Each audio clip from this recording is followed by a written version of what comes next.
हमारे शब्द ही है जो हमें काम करने के लिए प्रेरित करते हैं, और हमारे शब्द ही है जो हमें आलस की ओर और बुरे आचरणों की ओर ले जाते हैं। इसलिए आपको हम आज शब्दों की ताकत का रहस्य पूरी तरह से समझाएंगे। तो चलिए उस रहस्य को समझने के लिए एक लोकप्रिय और प्रसिद्ध कहानी की शुरुआत करते हैं। दोस्तों, एक नगर में एक महान बौद्ध भिक्षु रहा करते थे। वह बहुत ज्ञानी और बहुत ही शांत स्वभाव के थे, और उनकी एक ही विशेषता थी। जब भी उनके पास कोई आता तो वह उससे केवल एक ही बात कहते थे, इन शब्दों में जीवन बदलने की शक्ति होती है। अपने शब्दों से जीवन बदलो। एक दिन वह बौद्ध भिक्षु एक मार्ग से होकर गुजर रहे थे, और वह बार बार यही बात दोहरा रहे थे। उसी मार्ग से एक युवक होकर गुजर रहा था। उस युवक ने जब उन बौद्ध भिक्षु की यह बात सुनी तो वह जोर जोर से हंसने लगा और कहने लगा, अरे साधु महाराज, रहने भी दीजिए भला। इस प्रकार जोर जोर से चिल्लाने से आपकी बात सत्य नहीं हो जाएगी। ये सब सिर्फ बातें हैं। भला ऐसे कैसे हो सकता है? किस शब्दों से हमारा जीवन बदल सकता है? उस युवक की सारी बातें उन बौद्ध भिक्षुओं ने ध्यानपूर्वक सुनी, और उसके बाद वह मुस्कुराते हुए उस युवक से कहते हैं, भंते, शब्दों से ही तो सब कुछ प्रकट हुआ है। अच्छे शब्दों के पीछे भी रहस्य होता है जो पूरा जीवन बदल देता है। आगे वह बौद्ध भिक्षु उस युवक से कहते हैं, देखो, मैं तुम्हें अपने अनुभव से बता रहा हूं, लेकिन फिर भी तुम्हें यकीन ना हो तो तुम इसे खुद आजमाइश कर देख सकते हो। उन बौद्ध भिक्षु की यह बात सुनकर वह युवक थोड़ा सा गंभीर हो गया। उसने काफी देर सोच विचार किया और उसके बाद उन बौद्ध भिक्षुओं से कहता है गुरुवर, अगर ऐसी बात है तो आप मेरे साथ चलिए। मेरा एक छोटा भाई है जिसकी उम्र करीब 22 वर्ष है, और उसे न जाने क्या हुआ है। वह करीब 3 वर्षों से कुछ भी नहीं करता, बस लेटा रहता है। दिन भर कुछ ना कुछ सोचता रहता है। उसकी यह हालत देखकर हम सब बहुत परेशान हैं। माता पिता भी बहुत चिंतित रहते हैं। हम सब ने कई तरीके आजमाए, कई योजनाएं अपनाई, लेकिन कुछ भी काम नहीं आया। हमने कई बार उससे बात करने तक की कोशिश की, लेकिन वह हमसे कुछ भी नहीं कहता। परिवार का हर एक सदस्य अब पूरी तरह से थक चुका है, हार चुका है। आखिर वह क्या करना चाहता है? किसी को कुछ नहीं पता। और जैसा कि आप कह रहे हैं कि शब्द सचमुच जीवन बदल सकते हैं, तो क्या आप मेरी मदद करेंगे? इस पर है वह बौद्ध भिक्षु मुस्कुराते हुए उस युवक के साथ चल पड़ते हैं। वह युवक उन बौद्ध भिक्षु को एक खेत में ले जाता है और अपने भाई की तरफ इशारा करके कहता है गुरुवर, यही मेरा भाई है जो पूरे गांव में आलस और मक्कारी के लिए मशहूर है। आप कहते हैं कि शब्दों में वह शक्ति है जो हमारा जीवन बदल सकती है, तो क्या आपके शब्द इसका जीवन बदल सकते हैं? अगर यह सत्य है तो आप इसका जीवन बदल कर दिखाएं। उन बौद्ध भिक्षु ने उस युवक के भाई को ध्यानपूर्वक देखा। वह एक पेड़ खिंचाव में आराम से सो रहा था। वह बौद्ध भिक्षु उस युवक के भाई के पास पहुंचे और आराम से उसके सर पर हाथ हिलाते हुए कहते हैं, उठो बेटा, बहुत देर हो चुकी है। यह सोने का समय नहीं, यह तो जागने का समय है। उन बौद्ध भिक्षु की यह आवाज सुनकर वह लड़का थोड़ा सा अचरज में पड़ गया। आखिर कौन है जो मुझे इतने प्यार से जगा रहा है? वरना सभी गांव वाले तो मुझे आलसी और मक्कार ही कहते हैं। आखिर कौन है जो मुझे इतना अपनापन दिखा रहा है? उसने आंखें खुली और आंखें मलते हुए उसने पूछा, है गुरुवर, आप कौन हैं और यहां क्यों आए हैं? इस पर वह बौद्ध भिक्षु उस युवक से कहते हैं, बेटा, यह प्रश्न तो मुझे तुमसे करना चाहिए। तुम कौन हो, यही तो तुम्हें जानने की आवश्यकता है। उन बौद्ध भिक्षु की यह बात सुनकर वह लड़का जोर से हंस पड़ता है और कहता है गुरुवर, यदि आपको मेरे बारे में जानना है तो जाइए और गांव के किसी भी सदस्य से पूछ लीजिए। आपको पता चल जाएगा कि मैं कौन हूं। आपसे हर कोई यही कहेगा कि वह तो आलसी है, मक्कार है। वह तरह तरह के ताने सुनाएंगे, तरह तरह की बातें कहेंगे। इससे आपको यह जरूर यकीन हो जाएगा और आपको यह पता भी चल जाएगा कि मैं कौन हूं। तभी वह गुरुवर बेशक मुस्कुराते हुए उस लड़के से कहते हैं, भंते, इंसान के खुद के शब्द उसे अंदर तक चोट पहुंचाते हैं। इसलिए कभी भी अपने आप को कोसना बंद करो। सबसे पहले अपने शब्दों को सुधारो। और दूसरी बात, इंसान नहीं, उनकी आदतें खराब होती हैं। इसलिए बेटा, तुम आलसी और मक्कार नहीं हो, यह तो तुम्हारी आदत है। बस इतनी सी बात है जो यह गांव वाले नहीं समझ सकते।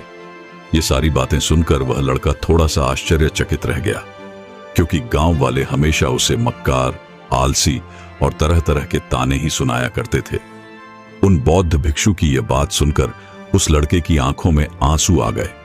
वह तुरंत ही दोनों हाथ जोड़कर उन बौद्ध भिक्षु के चरणों में गिर पड़ा और उनसे कहने लगा है, गुरुवर, मैं इन आदतों से बहुत परेशान हूं। मैंने बहुत कोशिशें भी की, लाख उपाय किए, लेकिन मैं अपने इन आदतों से छुटकारा ना पा सका। इन आदतों से बाहर आना बहुत कठिन है। मैंने कई बार आलस छोड़ने का प्रयास तक किया, पूरी कोशिश भी की, लेकिन कोई लाभ नहीं हुआ। मैं जब भी कोई कार्य करने की कोशिश करता हूं तो पता नहीं क्यों मेरा मन कहीं और भागने लगता है। मेरा मस्तिष्क किसी और दिशा में काम करने लगता है और मैं उस काम पर ध्यान ही नहीं दे पाता। मैं क्या करूं, कैसे करूं, मुझे कुछ भी समझ नहीं आता। जब भी मैं किताबें पढ़ने की कोशिश करता हूं तब मुझे नींद आने लगती है। मन में एक अजीब सा दर्द महसूस होता है। ऐसा लगता है कि मेरा जीवन यूं ही व्यर्थ जा रहा है। और जब मैं इस दर्द को बर्दाश्त नहीं कर पाता तो मैं सो जाता हूं, ताकि जब मैं उठूं तो मुझे यह दर्द ना महसूस हो। और अब तो मुझे यह भी यकीन हो चुका है कि मैं इन आदतों से नहीं निकल सकता। ये आदतें मुझे नहीं छोड़ने वाली। इस पर वह बौद्ध भिक्षु उस लड़के से कहते हैं, बेटा, यदि तुम इस आलस की आदत को छोड़ना चाहते हो तो मैं तुम्हें एक सही उपाय बता सकता हूं, लेकिन उसके लिए तुम्हें कल सुबह मुझे मिलना होगा। तभी वह तरीका मैं तुम्हें बताऊंगा। यदि तुम उस तरीके को सीखना चाहते हो तो कल सुबह मेरे पास चले आना। इतना कहकर वह बौद्ध भिक्षु वहां से चले गए। लेकिन उन बौद्ध भिक्षु की सारी बातें उस लड़के के कानों में गूंज रही थीं। वह यह समझ नहीं पा रहा था कि आखिर वह बौद्ध भिक्षु उसे कौन सा बात दिखाने वाले हैं। वह ऐसा कौन सा उपाय बता देंगे जिससे उसके जीवन से आलस्य हमेशा हमेशा के लिए खत्म हो जाएगा। देखते ही देखते रात हो गई। रात भर वह अपने बिस्तर पर करवटें लेता रहा और उन बौद्ध भिक्षु की बातों के बारे में सोचता रहा। इसी प्रकार देखते ही देखते सुबह हो गई और वह लड़का उन बौद्ध भिक्षु के पास जा पहुंचा। वह लड़का उन बौद्ध भिक्षु को प्रणाम करता है और कहता है गुरुवर, जैसा कि आपने कहा था, लीजिए मैं आ गया। अब मुझे वह मार्ग बता दीजिए जिसे मैं अपने जीवन से इस आलस्य को निकाल फेंकूं। तभी वह बौद्ध भिक्षु उस लड़के से कहते हैं, भंते, जब भी तुम्हारा मन दुविधा में हो, तुम निर्णय न ले पा रहे हो और तुम्हारे मन में तरह तरह के प्रश्न उठ रहे हो कि मैं क्या करूं, कैसे करूं, इस कार्य को पूर्ण कैसे करूं, ये सब कैसे होगा, तो कभी भी अपने अतीत से नहीं बल्कि भविष्य से सोचो। इस पर वह लड़का कहता है, भविष्य से? वह भला कैसे? तभी वह बौद्ध भिक्षु उस लड़के से कहते हैं, मान लो कि तुम्हें आज किसी भी चीज की कमी नहीं है। तुम्हारे पास वह हर चीज है जो तुम चाहते हो, वो सारी सुख सुविधाएं हैं। तो अब बताओ, तुम अपना जीवन कैसे व्यतीत करना चाहोगे? उन बौद्ध भिक्षु की यह बात सुनकर वह लड़का कुछ देर के लिए सोच में पड़ गया, क्योंकि आज तक तो उसने सभी गांव वालों के केवल ताने ही सुने थे। किसी ने भी आज तक उसके जीवन के बारे में उससे बात नहीं की थी और वह गुरुवर उससे आने वाले भविष्य के बारे में उससे बातें कर रहे थे। उन बौद्ध भिक्षु की यह बात सुनकर वह लड़का खुद से प्रश्न करने लग गया कि यदि मेरे पास सब कुछ होगा, धन की कोई कमी नहीं होगी और सारी सुख सुविधाएं होंगी, तो मैं अपना जीवन कैसे व्यतीत करूंगा? कुछ देर सोच विचार करने के बाद वह उन बौद्ध भिक्षु से कहता है गुरुवार, मैं यह दुनिया घूमना चाहूंगा, पहाड़ों पर चढ़ना चाहूंगा, समुद्र की रेत पर चढ़ना चाहूंगा और मैं एक बहुत बड़ा व्यापारी बनना चाहूंगा। तभी अचानक उस लड़के का ध्यान टूट गया और वह उन बौद्ध भिक्षु से कहता है, परंतु है गुरुवर, यह सब कैसे संभव होगा? केवल मेरे मात्र सोच लेने से तो यह सब पूरा नहीं होने वाला। उसके ऐसा कहते ही उसकी अतीत में बीते हुई सारी घटनाएं उसकी आंखों के सामने से गुजरने लगी और वह एक बार फिर से निराश होने लगा। और अब वो यह सोचने लगा कि मेरे पास तो पैसे ही नहीं है, तो मैं भला व्यापार कैसे कर सकता हूं? ना ही मेरे पास व्यापार का कोई अनुभव है। ऐसी स्थिति में मैं भला यहां से कैसे निकल सकता हूं? उस लड़के के इस प्रश्न का जवाब देते हुए वह बौद्ध भिक्षुओं उस लड़के से कहते हैं, मानते हैं, हर रात में सोने से पहले तुम हर दिन अपना लक्ष्य एक पेपर पर लिखते हो। और सुबह उठकर सबसे पहले उस लक्ष्य को देखो और सोचो कि उस लक्ष्य को पाने के लिए तुम आज क्या कर सकते हो। और जो भी तुमने उस पेपर पर लिखा होगा उस कार्य को उसी दिन पूरा करने की हर मुमकिन कोशिश करो। इस पर वह लड़का कहता है, आप सच कह रहे हैं, लेकिन जब मैं बहुत सोचने लगता हूं तो मेरा मन बेचैन होने लगता है और मन में तरह तरह के विचार उठने लगते हैं और इन विचारों को शांत करने के लिए मैं सो जाता हूं ताकि वह विचार मुझे परेशान ना कर पाए।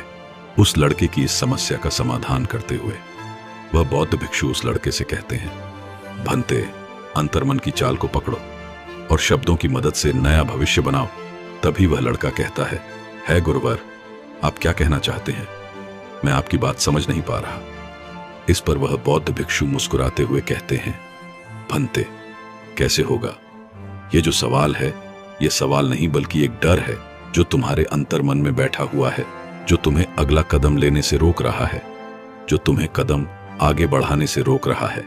यदि तुम वास्तविकता को देखो तो किसी को भी नहीं पता होता कि वह कार्य कैसे होगा, लेकिन एक इंसान जब दृढ़ निश्चय कर लेता है तो वह अपने उद्देश्य को सामने रखकर लगातार प्रयास करता रहता है और वो अपनी सफलता प्राप्त कर ही लेता है।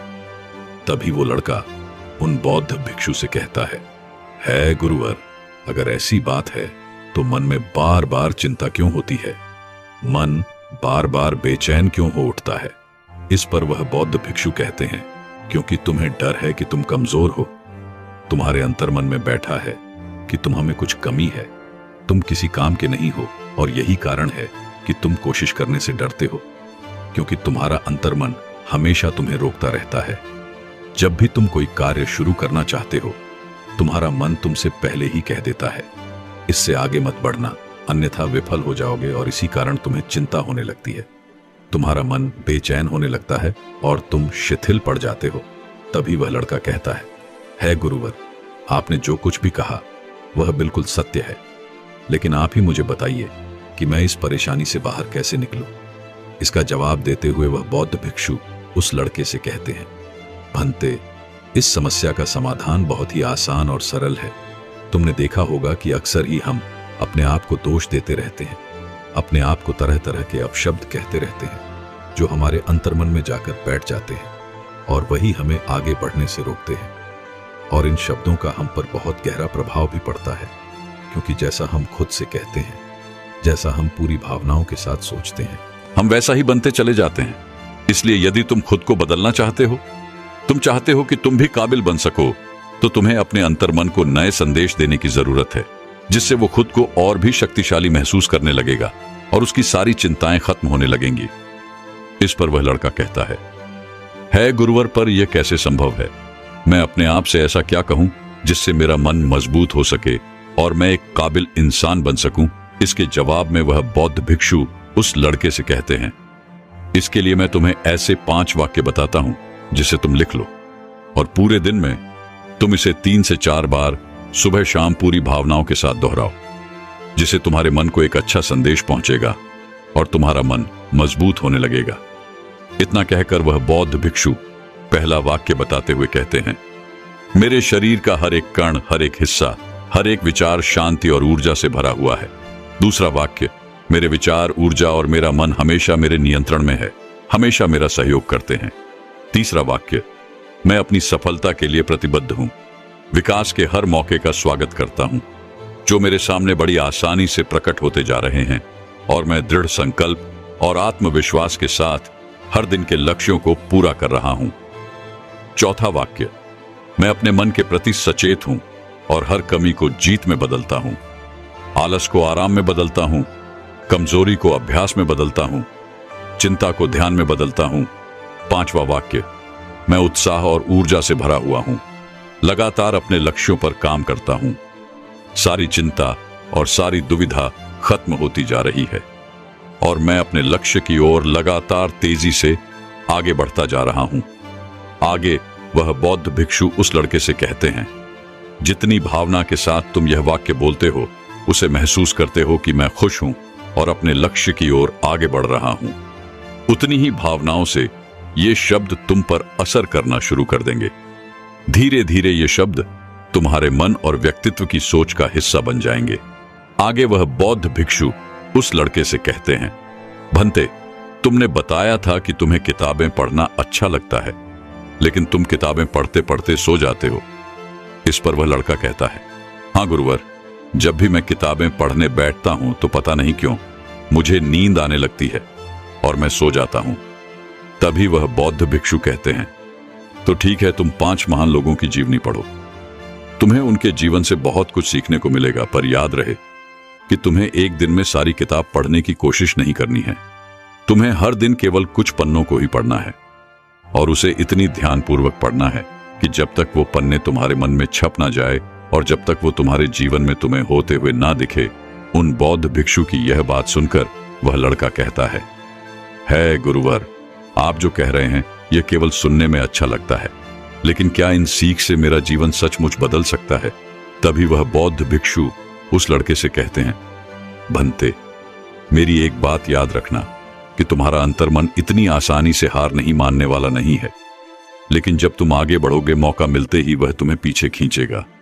तुम्हारे अतीत में बीते हुए वह सारे कड़वे अनवर तुम्हें याद दिलाएगा ताकि तुम डर जाओ और एक बार फिर से अपने लक्ष्य का पीछा करना छोड़ दो। लेकिन तुम्हें इसकी चिंता नहीं करनी है। तुम जैसे जैसे यह शब्द पूरी भावनाओं के साथ दोहराते जाओगे, ईमानदारी से ध्यान लगाकर किताब पढ़ोगे, इसके बारे में सोचोगे, वह सारी चीजें तुम्हारे भीतर स्पष्ट होती जाएंगी और देखते ही देखते तुम्हारा आंतरिक मन सकारात्मक विचारों से भरने लगेगा। तुम्हारा मन सकारात्मक विचारों को स्वीकार करने लगेगा। आगे वो बौद्ध भिक्षु उस तड़के को चेतावनी देते हुए कहते हैं, मेरी एक बात और याद रखना कि तुम्हारा ध्यान आलस्य पर नहीं होना चाहिए। अर्थात तुम्हें कभी आलस्य नहीं मिटाना, बल्कि तुम्हें एक नए भविष्य का निर्माण करना है, एक नए व्यक्तित्व का निर्माण करना है। तुम्हारा पूरा ध्यान केवल इस पर ही होना चाहिए। उन बौद्ध भिक्षु की यह बात सुनकर वह लड़का कहता है, ठीक है गुरुवर, आप जैसा कहते हैं मैं वैसा ही करूंगा। तभी वह बौद्ध भिक्षु उस लड़के से कहते हैं, भंते, अभी तो मैं इस गांव से जा रहा हूं, लेकिन कुछ सालों के बाद मैं वापस आऊंगा। इतना कहकर वह बौद्ध भिक्षु वहां से चले गए और वह लड़का अपने घर लौट आया। लेकिन अब उस लड़के के मन में तरह तरह के विचार चल रहे थे। वह लड़का यह सोच रहा था कि अगर मैं अपने मनपसंद जिंदगी जीने लगूंगा, अगर मैं दुनिया घूमने लगा, नए लोगों से मिलने लगा और अपने मनपसंद का काम करने लगा, तो मेरी जिंदगी कैसी होगी। उस बात को ध्यान करके उसने एक पेपर पर अपना लक्ष्य लिखा और लिखकर बस हो गया। अगली सुबह जब उसकी आंखें खुली तो उसने उस पेपर पर लिखा हुआ वह लक्ष्य एक बार दोहराया। उसके बाद वह कुछ देर के लिए शांत हो गया। तभी उसे उन बौद्ध भिक्षु की बात याद आई कि तुम अपने लक्ष्य के लिए आज क्या कर सकते हो। उसने खुद से सवाल किया कि मैं आज अपने इस लक्ष्य को प्राप्त करने के लिए क्या कर सकता हूं। तभी उसने एक बार फिर से उस पेपर की तरफ ध्यान दिया।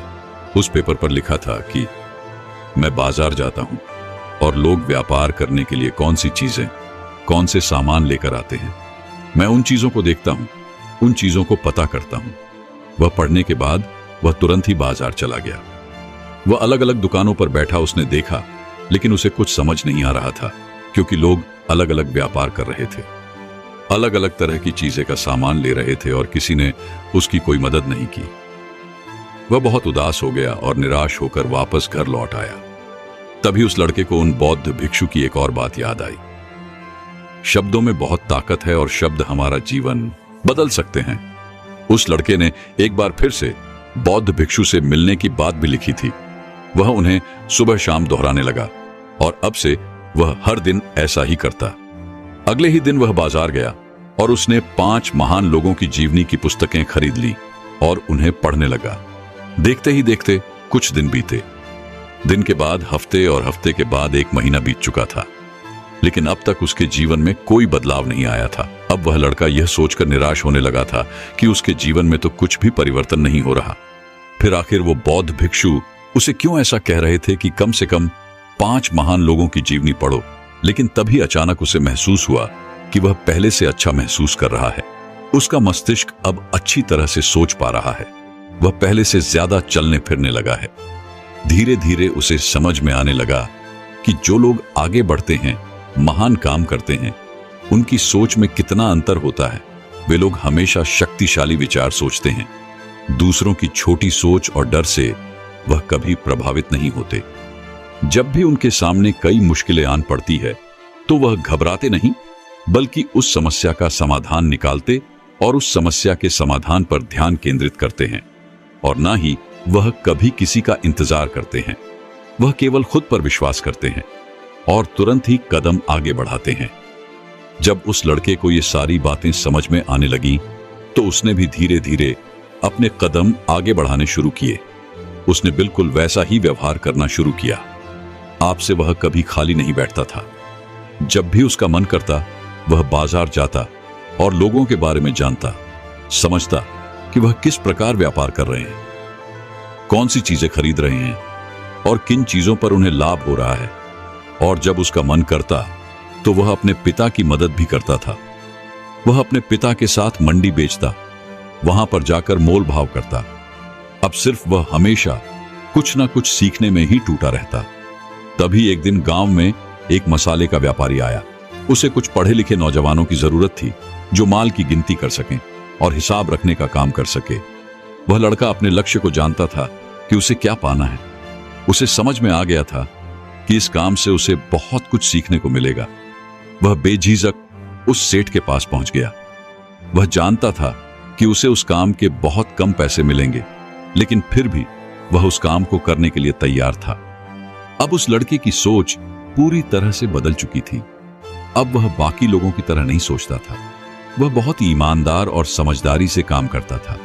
देखते ही देखते करीब 3 महीने बीत गए और अब व्यापारी यह समझ चुका था कि यह नौजवान बहुत ही समझदार है और वह उसे व्यापार में बहुत मदद करता है। इसलिए उस मसाले के व्यापारी ने उस लड़के को अपना साहस बना लिया। उस व्यापारी ने देखा कि इस तरीके की दिनचर्या सबसे अलग है। ये हर दिन पढ़ता है, लिखता है, सुबह उठकर ध्यान करता है, नई चीजें सीखता है, परेशानियां आए तो भी विचलित नहीं होता। ये सबसे सम्मान से बात करता है, सबका आदर करता है। देखते ही देखते 1 साल कई बीत चुके थे और अब वह व्यापारी उस नौजवान से बहुत खुश था।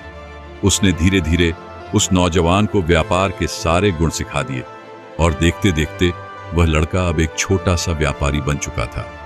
और जब उस लड़के के अंदर व्यापार की समझ आ गई तो उसने जड़ी बूटियों का व्यापार शुरू कर दिया और देखते ही देखते केवल कुछ ही वर्षों में वह उस नगर का सबसे बड़ा व्यापारी बन गया। लोग उसे सबसे बड़े व्यापारी के नाम से जानने लगे। उसकी ख्याति दूर दूर तक फैलने लगी। करीब 5 वर्षों बाद जब वह वापस अपने घर लौटा तो लोग बहुत हैरान थे। उसे देखकर लोग बहुत अचंभित थे। लोगों ने उससे पूछा, अरे भाई, तुम इतना कैसे बदल गए? उस लड़के ने जवाब देते हुए कहा, शब्दों में सचमुच ताकत होती है। शब्द बहुत शक्तिशाली होते हैं। तभी कई लोग कहते, अरे भाई, भिक्षु ने तो कई सारी बातें बताई थी, लेकिन हर किसी का जीवन तो नहीं बदलता। इसका जवाब देते हुए लड़का कहता है, सही बात है, लेकिन क्या तुमने कभी भी उन साधु से यह पूछने की कोशिश की थी कि उन बातों को जीवन में कैसे उतारा जाए? असल में सही विचारों से शुरुआत होती है, लेकिन एक बात और ध्यान रखना कि केवल विचारों से शुरुआत करके तुम अपने लक्ष्य तक नहीं पहुंच सकते। इसके लिए निरंतरता भी आवश्यक है। इसलिए एक बार से काम नहीं चलता। आपको हर दिन अपने भीतर अच्छे विचार भरने होंगे जब तक कि आपका वह हिस्सा न बन जाए। और इसी कारण आज मेरे जीवन में इतना कुछ बदल चुका है। उन बौद्ध भिक्षु ने मुझे जो 5 चीजें करने को कही थी, वो 5 चीजें मैं आज भी करता हूं। पहले हमेशा भविष्य के लिए लक्ष्य बनाता हूं। दूसरा, सुबह उठकर लक्ष्य को देखता हूं और फिर सुबह उसके लिए एक काम लिखकर उस काम को पूरे दिन में पूरा करने की हर मुमकिन प्रयास करता हूं। तीसरा, शब्दों और भावनाओं से अंतर्मन की शक्ति को संदेश भेजता हूं, उसे और शक्तिशाली बनाता हूं और उन शब्दों को, उन वाक्यों को पूरी भावनाओं के साथ दोहराता हूं। और चौथी बात, 5 महान लोगों की जीवनियों को मैं हर रोज पढ़ता हूं, क्योंकि हमारा अंतर्मन हमसे कहीं ज्यादा शक्तिशाली होता है और वह इतनी जल्दी हार नहीं मानता। इसीलिए उसे हराने के लिए निरंतरता की आवश्यकता पड़ती है। इसलिए हर दिन केवल अभ्यास करना यही सही तरीका है। इसीलिए यदि आप भी शब्दों से अपना जीवन बदलना चाहते हैं तो इन 5 तरीकों को अपना सकते हैं। क्योंकि यह 5 तरीके सचमुच आपका जीवन बदल सकते हैं। तो दर्शकों, अब चलिए मन को पूरी तरह से शांत कैसे करें, इस विषय पर अगली प्रसिद्ध और लोकप्रिय कहानी की शुरुआत करते हैं। दोस्तों, हम अपने जीवन में हमेशा अपने मन को लेकर परेशान रहते हैं। हम ये सोचते हैं कि हमारे मन भला शांत कैसे होगा। हमारे मन में तो तरह तरह के विचार चल रहे हैं। हम काम कुछ और करना चाहते हैं, लेकिन हमारा मन हमसे कुछ और ही काम करवा लेता है। तो इससे पहले कि आप अपने मन को शांत करने का प्रयास करें, उससे पहले यह जानना जरूरी है कि मन का व्यवहार शांत होने वाला है ही नहीं। अगर मन शांत होने वाला हो सकता तो इस दुनिया में सभी के मन शांत हो गए होते और हर कोई अपना जीवन सुखी सुखी बिता रहा होता। फिर ना तो कोई हंगामा होता और ना ही किसी तरह की कोई तकलीफ। सभी का जीवन खुशी खुशी बीत रहा होता। फिर ना तो आप और ना ही मैं पैसे कमाने के पीछे भाग रहे होते। समस्या तो यह है कि हम ज्यादा से ज्यादा चीजें इकट्ठा करना चाहते हैं, क्योंकि हमें लगता है कि हमारे पास जितनी ज्यादा चीजें होंगी हम उतना ही सुखी रहेंगे। लेकिन वास्तविकता तो यही है कि बाहर की किसी भी चीज में कोई सुख नहीं है और ना ही उनमें कोई दुख है। और यही कारण है कि जब हम किसी चीज के पीछे भाग रहे होते हैं, जब हम कोई चीज पाना चाहते हैं, तो उसे पाकर हमें पल भर के लिए खुशी तो मिलती है, लेकिन बाद में हम उस खुशी का एहसास नहीं कर पाते। वह खुशी दुख में परिवर्तित हो जाती है। और इसी प्रकार से हम एक चीज से दूसरी चीज, दूसरी से तीसरी चीज के पीछे लगातार भागते रहते हैं, क्योंकि हमें ऐसा ही लगता है कि यदि हम वो चीज पा लेंगे तो हम सुखी हो जाएंगे। लेकिन वास्तविकता में वही हमारे दुख का कारण बन जाता है, जिस कारण हमारा मन बेचैनी गृह में लगता है। हम उस चीज को पाने के लिए तरह तरह के उपाय करते हैं, जिस कारण हमारा मन और भी बेचैन होने लगता है और यह बेचैनी धीरे धीरे चिंता का रूप ले लेती है और हमारा मन पूरी तरह से अशांत हो जाता है। हमें कुछ भी अच्छा नहीं लगता। हमें लगता है कि जो कुछ हमने मांगा था ठीक उसका उल्टा हो रहा है, सब कुछ हमारे विपरीत जा रहा है। और फिर हम अपने मन को शांत करने के लिए ध्यान करना शुरू करते हैं, क्योंकि एक ध्यान ही वह मार्ग है जो हमें ज्ञान की ओर ले जाता है। वह हमें यह बताता है कि बाहर किसी भी चीज में कोई सुख नहीं है और ना ही दुख है। दुख और सुख तो हमारे मन का भ्रम है। यह हमारे मन की एक उपज है, जिसके लालच में हमारा मन हमें यहां वहां भगाता रहता है। जैसे कि महीनों से भूखे एक भिखारी को अगर एक सूखी रोटी भी मिल जाए तो वह उसके लिए सुख है, वह उसके लिए अमृत है। और ठीक उसी के विपरीत यदि किसी व्यक्ति के घर पर 56 प्रकार के भोग भी पक जाए, तब भी वो उसे खाकर दुखी ही रहेगा। ये तो उनकी मनस्थिति पर निर्भर करता है। इसे और अच्छे से समझने के लिए आज की जो बौद्ध कहानी मैं आपको सुनाने जा रहा हूं, इस कहानी के माध्यम से आप यह समझ पाएंगे कि हमारे मन की स्थिति क्या है और हम इसे कैसे नियंत्रित कर सकते हैं। एक समय की बात है, एक गांव में एक युवक रहता था, जिसका मन बहुत ही अशांत रहता। वह हमेशा तनाव में रहता। वह अपने मन को शांत करना चाहता था, लेकिन उसे कोई भी उपाय नजर नहीं आ रहे थे। उसके जीवन में कई प्रकार के दुख थे, जिनके कारण वह हमेशा तकलीफ में रहता, तनाव में रहता। एक दिन उसे पता चला कि उसके गांव में एक बौद्ध भिक्षु आए हुए हैं, जो सभी को दुख और सुख पर उपदेश दे रहे हैं। वह व्यक्ति उसी वक्त तुरंत ही घर से निकला और उनके आश्रम जा पहुंचा। वहां पर पहुंचने के बाद उस युवक ने देखा कि वह बौद्ध भिक्षु सभी गांव वालों को उपदेश दे रहे थे। वह बौद्ध भिक्षु कह रहे थे कि सभी के जीवन में कोई ना कोई सुख और दुख तो आता ही रहता है, जिस कारण हमारा मन बहुत अशांत रहता है। और एक अशांत मन इस दुनिया का कोई भी सुख नहीं भोग सकता। फिर चाहे उसे पूरी दुनिया की धन दौलत ही क्यों न मिल जाए, वह उसे पाकर भी दुखी ही रहेगा। परंतु जिस व्यक्ति का मन शांत है, उसके पास चाहे कुछ भी हो या ना हो, वह हर छोटे पल का आनंद ले सकता है। वह हर पल को खुशी खुशी जी सकता है। वह इस दुनिया का और इस जीवन का परम सुख भी प्राप्त कर सकता है। इतना कहकर उन बौद्ध भिक्षु ने अपना प्रवचन समाप्त कर दिया और वापस आश्रम की ओर लौट गए। वह युवक भी उनके पीछे पीछे आश्रम पहुंच गया और उस युवक ने उन बौद्ध भिक्षु से कहा, हे गुरुवर, अभी कुछ देर पहले आप उपदेश दे रहे थे कि एक शांत मन हर पल का आनंद ले पाता है, हर पल को सुखी सुखी जी पाता है। लेकिन इस दुनिया में सभी के पास मन है और सभी के मन अशांत है। तो ऐसे में भला अपने जीवन को कोई सुखी सुखी कैसे जी सकता है? इस दुनिया में शांत मन किसी के पास नहीं। मेरे पास भी एक ही मन है और वह भी शांत नहीं है। हे गुरुवर, अरे क्या आप मुझे बता सकते हैं कि मैं अपने इस मन को कैसे शांत करूं? तभी उन बौद्ध भिक्षु ने उस युवक को ध्यान के बारे में समझाया, ध्यान के फायदे बताएं और उसे कहा, बनते ध्यान करने से हमारा मन शांत हो जाता है। हम विचारों के दलदल से बाहर आने लगते हैं और इस कारण हमारे जीवन में सुख आने लगता है। यदि तुम भी अपने जीवन में सुखी होना चाहते हो, अपने मन के इन विचारों के दलदल से बाहर निकलना चाहते हो, तो तुम्हें ध्यान करना चाहिए। तुम्हें ध्यान का अभ्यास करना चाहिए, क्योंकि यही वह मार्ग है जो तुम्हारे मन को शांत कर सकता है और तुम्हें सही राह पर ला सकता है। उस युवक ने उन बौद्ध भिक्षु की बात मान ली। उस युवक ने उन बौद्ध भिक्षु को प्रणाम किया और वापस घर चला गया। घर पहुंचने के बाद उसने ध्यान करना शुरू किया। वह रात भर ध्यान करता रहा, लेकिन उससे उसे कोई लाभ नहीं हुआ।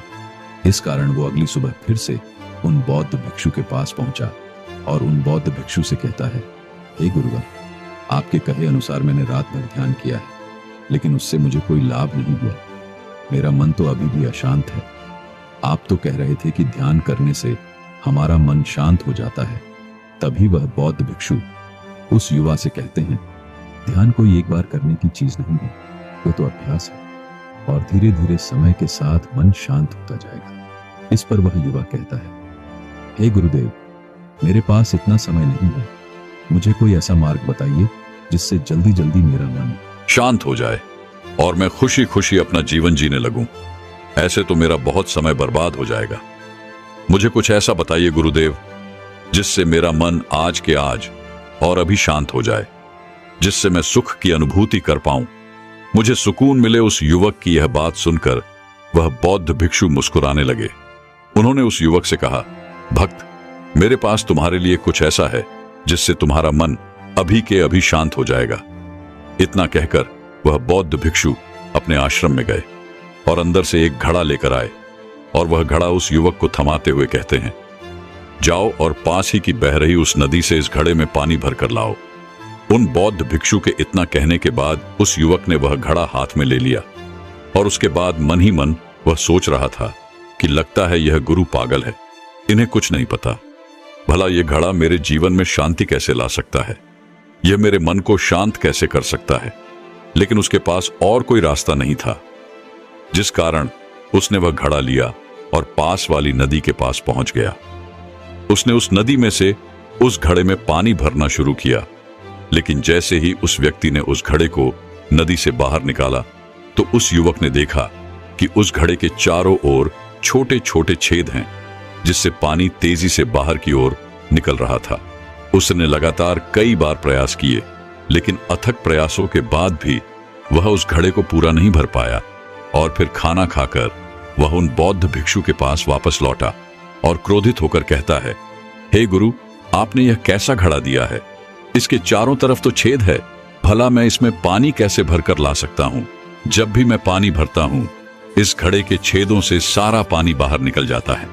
इस घड़े को मैं पूरा नहीं भर सकता। तभी वह बौद्ध भिक्षु उस युवक को शांत कराते हुए कहते हैं, भंते शांत हो जाओ, तुम्हें तुम्हारे प्रश्न का जवाब ही तो दे रहा हूं, और यदि तुम क्रोधित अवस्था में इस जवाब को सुनोगे तो इसे समझना तुम्हारे लिए मुश्किल हो जाएगा। इसलिए शांत हो जाओ और मेरी बात समझने का प्रयास करो। यह जो घड़ा मैंने तुम्हें दिया है, इसे अपना मन समझो, और मन केवल दो ही प्रकार से शांत हो सकता है। पहला यह कि तुम उसका लबाला पूरा भर दो और उसमें कुछ भी और आने जाने की जगह न बचे। क्या तुम इस घड़े को इस प्रकार भर सकते हो? इस पर वह युवा कहता है, हे गुरुवर, मैं इस घड़े को लबालब नहीं भर सकता, क्योंकि जब भी मैं इसमें पानी भरता हूं, सारा पानी तो छेद से बाहर निकल जाता है। तभी वह बौद्ध भिक्षु उस युवक से कहते हैं, ठीक इसी प्रकार हम भी अपने मन को कभी नहीं भर सकते। हम जितना इसमें डालते जाएंगे, वह सब कुछ हमारे शरीर के द्वारा बाहर आता रहेगा। फिर चाहे वह क्रोध हो, प्रेम हो, दया हो या फिर करुणा, ये सब कुछ हमारे शरीर के माध्यम से बाहर आता ही रहेगा। तभी वह युवा कहता है, हे गुरुवर, तो वो दूसरा मार्ग कौन सा है जिससे हम अपने मन को शांत कर सकते हैं? इस पर वो बौद्ध भिक्षु उस युवक से कहते हैं, दूसरा मार्ग यही है कि तुम अपने मन को पूरी तरह से खाली कर दो और उसमें कुछ भी न रह जाए। तभी आगे वह बौद्ध भिक्षु उसी व्यक्ति से प्रश्न करते हुए कहते हैं, क्या तुम इस घड़े को खाली कर सकते हो?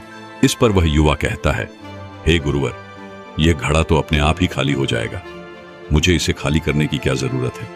तभी वह बौद्ध भिक्षु उस युवक से कहते हैं, ऐसे नहीं, इसमें तुम पानी डालते रहो और इसे खाली करके दिखाओ। तभी वह युवा कहता है, हे गुरुवर, यह कैसी बात हुई? अगर मैं इसमें पानी डालता रहूंगा तो यह खाली कैसे होगा? ना तो यह खाली होगा और ना ही भरेगा। इस तरह से तो मेरा पूरा जीवन लग जाएगा, लेकिन ना मैं इसे खाली कर पाऊंगा और ना ही यह भरेगा।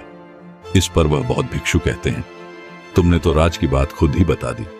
युवक बड़े अचरजता से कहता है, कौन सी राज की बात? तभी वो बौद्ध भिक्षु कहते हैं, हम जीवन भर अपने मन में बाहर का कूड़ा कचरा डालते रहते हैं और वह सब हमारे शरीर से बाहर आता रहता है। ना तो हमारा मन कभी भर पाता है और ना ही कभी खाली हो पाता है, और हम जीवन भर इसी प्रक्रिया को दोहराते रहते हैं, जिस कारण हमारा पूरा जीवन निकल जाता है। ना तो हम अपने मन को कभी भर पाते हैं और ना ही हम इसे कभी खाली कर पाते हैं। तो इस घड़े को पानी से भरने में अपना समय व्यर्थ समझ रहे थे। तुम्हें ऐसा लग रहा था कि इस प्रकार से तुम्हारा जीवन पूरी तरह से बर्बाद हो जाएगा। तुम अपना समय बेकार कर रहे हो, लेकिन क्या तुमने एक पल के लिए यह नहीं सोचा कि इसी प्रकार तो तुम अपने मन को भरने में भी लगे हुए हो? क्या इससे तुम्हारा समय बर्बाद नहीं हो रहा? क्या इससे तुम्हारा जीवन बर्बाद नहीं हो रहा? उस युवक को अपनी गलती का एहसास हुआ। वह तुरंत ही उन बौद्ध भिक्षु के चरणों में गिर गया और उन बौद्ध भिक्षु से कहता है, हे गुरुवर, आपने सच कहा। मैंने कभी भी इसके बारे में नहीं सोचा कि मैं अपना जीवन अपने आप ही बर्बाद कर रहा था। हे गुरुदेव, मैं तो इस बात से अनजान था, लेकिन आज आपने मेरी आंखें खोल दी। आप ही मुझे बताइए कि मैं अपने मन को खाली कैसे कर सकता हूं। तभी वह बौद्ध भिक्षु कहते हैं, भक्त, ये तो बहुत ही सरल है। बाहर का कूड़ा कचरा अपने भीतर मत जाने दो, इस प्रकार तुम्हारा मन अपने आप ही खाली हो जाएगा। हे गुरुदेव, ये कैसे संभव है? जो भी हम देखते हैं, सुनते हैं, वो हमारे मन में ही तो जाता है, वो हमारे भीतर की ओर ही तो जाता है, फिर मैं उसे कैसे रोक सकता हूं? इस पर वो बौद्ध भिक्षु मुस्कुराने लगे और उस युवा से कहते हैं, भक्त, मैं तुम्हें यही तो समझाने का प्रयास कर रहा हूं कि मन को केवल ध्यान से ही जीता जा सकता है, और एक दिन ध्यान करने से कुछ नहीं होने वाला। हमें इसके लिए समय देना होगा, हमें इसके लिए धैर्य रखना होगा, इसका निरंतर अभ्यास करना होगा। आगे वह बौद्ध भिक्षु उस युवक से कहते हैं, भंते, क्या तुम्हें प्यास लगी है? युवक कहता है, हाँ गुरुदेव, मुझे बहुत जोरों की प्यास लगी है। इस पर उन बौद्ध भिक्षु ने उस युवक को पानी पिलाया और कहा, यह लो, यह पानी पी लो, इससे तुम्हारी प्यास बुझ जाएगी। लेकिन मुझे एक बात बताओ, क्या आज पानी पी लेने से फिर तुम्हें कभी प्यास नहीं लगेगी? तुम कभी फिर मुझसे पानी तो नहीं मानोगे? इस पर वह युवा कहता है, हे गुरुवर, आप यह कैसी बातें कर रहे हैं? पानी तो हमारे जीवन का एक हिस्सा है, इसके बिना तो हम मर जाएंगे, और आप कह रहे हैं कि मैं आज पानी पी लूं और उसके बाद मैं कभी पानी ना पी लूं। यह भला कैसे संभव है? प्यास तो हमें रोज लगती है और हम रोज पानी पीते हैं, इसके बिना तो हम मर जाएंगे। तभी वह बौद्ध भिक्षु मुस्कुराते हैं और उस युवक से कहते हैं, ठीक इसी प्रकार एक दिन के ध्यान से हमारा मन तृप्त नहीं हो सकता, उसे भी रोज भूख लगती है और उसे रोज का रोज हमें आहार भी देना पड़ता है, और हमारा मन विचार खाता है, उसे भी रोज पानी पीने की जरूरत पड़ती है, और ठीक उसी प्रकार हमें ध्यान करने की भी जरूरत पड़ती है। पर जब हम निरंतर ध्यान करते हैं, इसका अभ्यास करते हैं, तो देखते ही देखते हमारे मन की भूख शांत होने लगती है और एक समय पर वह सारे विचार उत्पन्न करना बंद कर देता है। तब वह बाहर से कुछ भी ग्रहण नहीं कर पाता, और जो कोई भी विचार हमारे भीतर है, वो सारे विचार देखते ही देखते समाप्त हो जाते हैं, और इसी प्रकार धीरे धीरे हमारा मन शांत होने लगता है। आगे वो बौद्ध भिक्षु उस युवक से कहते हैं, भंते, तुम ही तो कह रहे थे कि तुमने रात भर ध्यान किया है, लेकिन उसके बाद भी तुम्हारा मन शांत नहीं हो रहा। भंते, तुम चाहो तो एक दिन के लिए ध्यान कर सकते हो, चाहो तो पूरे दिन भर तुम ध्यान करो, लेकिन इसका लाभ भी तुम्हें उतना ही मिलेगा। अर्थात कि मान लो तुम एक दिन के लिए ध्यान करते हो, तो इससे तुम्हारे मन को भी शांति केवल कुछ समय के लिए ही मिलेगी। यह हो सकता है कि वह 1 घंटे के लिए शांत रहे या फिर केवल कुछ क्षणों के लिए, लेकिन वह शांत अवश्य होगा। लेकिन जैसे ही उसे फिर से भूख लगेगी, वह फिर से अशांत हो जाएगा। वह फिर से यहां वहां भागने लगेगा और वह अपने विचारों की तलाश में आगे बढ़ेगा, क्योंकि उसे भी तो भूख लगी है, उसे भी तो खाना चाहिए, उसे भी तो पानी चाहिए। जैसे कि जब तुम्हें भूख लगती है, तुम अशांत हो जाते हो, क्योंकि तुम्हें भोजन चाहिए, पानी चाहिए, ताकि तुम अपने पेट की इस भूख को मिटा सको और तुम्हें शांति मिले। इस पर वह युवा कहता है, हे गुरुवर, आप सत्य कहते हैं, मैं ही गलत था, मेरी ही गलती है। हे गुरुवर, मैं अपने मन को अवश्य शांत करके रहूंगा, फिर चाहे इसके लिए मुझे कितना भी समय क्यों न लग जाए। मैं भी उस सुख को प्राप्त करके ही रहूंगा। अब से मैं अपना समय यूं ही व्यर्थ नहीं गमाऊंगा। मैं इस खाली घड़े में पानी भर के अपने जीवन को बर्बाद नहीं करना चाहता। मैं अपने मन को शांत करके ही रहूंगा। मैं अपने मन को पूरी तरह से खाली कर दूंगा। इतना कहकर उस युवक ने उन बौद्ध भिक्षुओं को प्रणाम किया और वापस अपने घर की ओर लौट गया। दोस्तों, हम लोगों के जीवन में भी कई प्रकार की समस्याएं हैं और हम उन समस्याओं का समाधान करना चाहते हैं, और अंत में हमें जो मार्ग मिलता है वह है ध्यान। हम ध्यान तो करना चाहते हैं, लेकिन हम उसके परिणाम को तुरंत पाना चाहते हैं। जब हम शुरू में ध्यान करते हैं तो हमें उसका कुछ भी लाभ नहीं मिलता और हमें लगता है कि यह व्यर्थ है, इससे हमें कोई भी फायदा नहीं होने वाला, क्योंकि हमें तो सब कुछ जल्दी जल्दी चाहिए। लेकिन वास्तविकता तो यही है कि ध्यान सब्र और समय मांगता है और साथ ही उसे शांति भी चाहिए। परंतु हम तो इतने अशांत हैं कि हमारे भीतर ये तीनों चीजें नहीं हैं। इसलिए अपने भीतर धैर्य पैदा करें।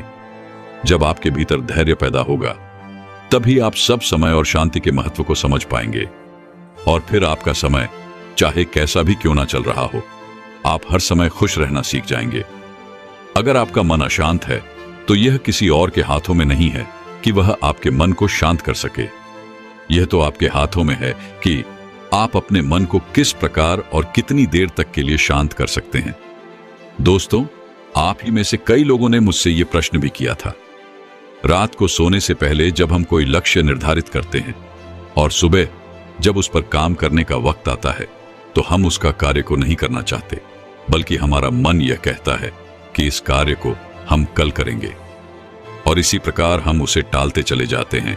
या फिर कुछ लोगों के साथ ऐसा भी होता होगा कि वे लोग जब रात्रि को लक्ष्य निर्धारित करते हैं, तो अगली सुबह पूरे जोश और उत्साह के साथ उसे करना शुरू कर देते हैं। 1 दिन, 2 दिन, 3 दिन, और उसके बाद उनका वो जोश और उत्साह पूरी तरह से खत्म हो जाता है, क्योंकि उन्हें उसके कोई परिणाम नजर नहीं आते। और फिर हम मायूस हो जाते हैं, निराश हो जाते हैं कि हमें तो उसकी तरफ कोई परिणाम मिल ही नहीं रहे। तो मैं इस कार्य को क्यों करूं? मैं अपना समय इस पर व्यस्त क्यों करूं? इन दोनों प्रश्नों का एक ही उत्तर है, और वह यह है कि जो भी लक्ष्य आपने निर्धारित किया है, आप उस लक्ष्य के प्रति पूरी तरह से सचेत नहीं हैं, उस लक्ष्य के प्रति पूरी तरह से समर्पित नहीं है। आप पूरे दिल से नहीं चाहते कि वह लक्ष्य आप प्राप्त करें। यदि आप पूरे दिल से उस लक्ष्य को प्राप्त करना चाहते हैं, उसके प्रति समर्पित हैं, तो आज नहीं तो कल आपका मन अवश्य आपका साथ देगा और आप उस लक्ष्य को अवश्य पाकर ही रहेंगे। हो सकता है कि शुरुआत में आपका मन आपको यहां वहां भटकाए, जैसे कि अभी आपको भटका रहा है, लेकिन आप यदि उस पर नियंत्रण कर लेते हैं, तो वह मन आपका सारथी बन जाएगा और खुद ब खुद वह आपको आपके लक्ष्य के मार्ग पर आगे की ओर ले जाएगा, जिससे आप अपने लक्ष्य की ओर लगातार तेजी से आगे बढ़ते जाएंगे, और फिर जैसा भी आप चाहें, आपका मन वैसा ही करेगा। दोस्तों, मैं उम्मीद करता हूं कि यह कहानी सुनने से आपके जीवन में अच्छे बदलाव आए होंगे। आपको इस वीडियो से क्या सीखने मिला, ये कमेंट करके जरूर बताएं, और अपने परिवार, दोस्तों या आपके करीबी इंसान के साथ ये कहानी शेयर करके उन्हें भी इस ज्ञान से परिचित करवाएं। बाकी अगर आपको यह वीडियो दिल से अच्छी लगी हो, तभी इस वीडियो को लाइक कर देना, और आपने अब तक इस चैनल को सब्सक्राइब ना किया हो तो चैनल को सब्सक्राइब भी जरूर कर देना। आपका हर दिन शुभ हो और खुशियों से आपका जीवन भरा रहे। धन्यवाद। नमो बुद्धाय।